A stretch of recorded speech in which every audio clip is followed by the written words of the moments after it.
mga kapaglaom! Welcome to Health Bits. Drinking soft drinks or sodas do not actually quench your thirst.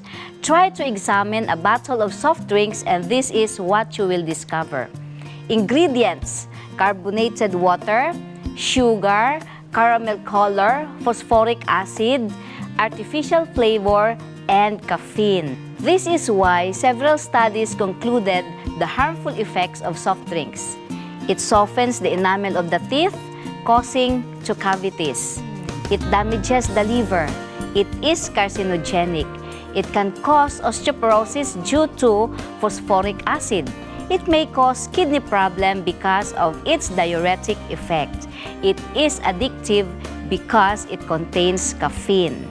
It leads to malnutrition. It has zero nutrients. It decreases the function of the immune system due to sugar. Sugar reduces the effectiveness of fighter cells or the phagocytes. It increases the risk of heart disease. Caffeine and sugar may elevate free fatty acids in the bloodstream.